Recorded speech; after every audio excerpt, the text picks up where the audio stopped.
We are very proud on behalf of the RCB and Karnataka. 18 years, a long struggle. Mr. Kohli's royalty has paid royalty, and he has been entire team, the dedication, and many of them have not left the team. So it is a very great and this moment of youngsters. All are very proud on behalf of the RCB and Karnataka.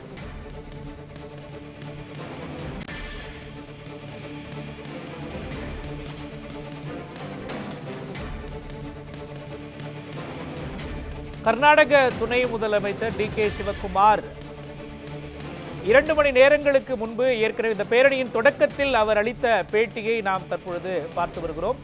இந்த நிலையில் நமது செய்தியாளர் முரளி இணைந்திருக்கிறார். முரளி, இந்த பேரணி தொடர்பாக 10 பேர் உயிரிழந்திருக்கிறார்களே, இந்த நிலையில் உங்களிடம் இருக்கக்கூடிய நீங்கள் சேகரித்த தகவல்களை நீங்க பதிவு பண்ணலாம். பெங்களூரு வெற்றி கொண்டாட்டத்தில் சோகம் கூட்ட நெரிசலில் 11 பேர் உயிரிழந்திருக்கின்றனர். அதாவது பெங்களூர் சாம்பியன் கோப்பை திரும்பி, அதாவது பெங்களூர் அணி வீரர்கள் காண ஒரே சமயத்தில் நூற்றுக்கணக்கான ரசிகர்கள் கூடியதால் கூட்ட நெரிசல் ஏற்பட்டு இதில் சிக்கி 11 பேர் உயிரிழந்துள்ளனர். மேலும் பலரின் நிலை கவலைக்கிடமாக உள்ளதாக தகவல்களும் வெளியாகி இருக்கிறது. நேற்று நடந்த பிரீமியர் லீக் கிரிக்கெட் தொடரில் இறுதிப் போட்டியில் பஞ்சாப் அணியை தோற்கடித்து பெங்களூர் அணி சாம்பியன் பட்டத்தை வென்றது. 16 ஆண்டுகளுக்கு பின்பு இந்த கோப்பையை வென்றிருப்பதால்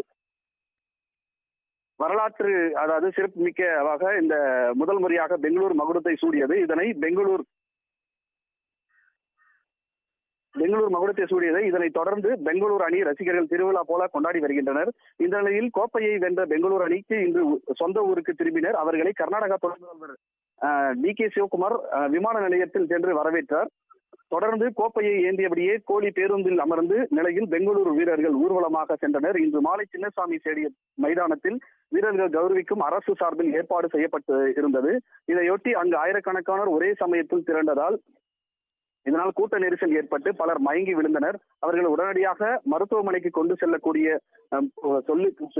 செல்ல முடியவில்லை. இதனால் கூட்ட நெரிசலில் சிக்கி 11 பேர் தற்போது வரைக்கும் உயிரிழந்திருக்கின்றனர். மேலும் பலர் மயக்கம் ஏற்பட்ட நிலையில் மருத்துவமனையில் சிகிச்சை அளிக்கப்பட்டு வருகிறது. அதாவது அவர்களின் 15க்கும் மேற்பட்டோர் நிலை.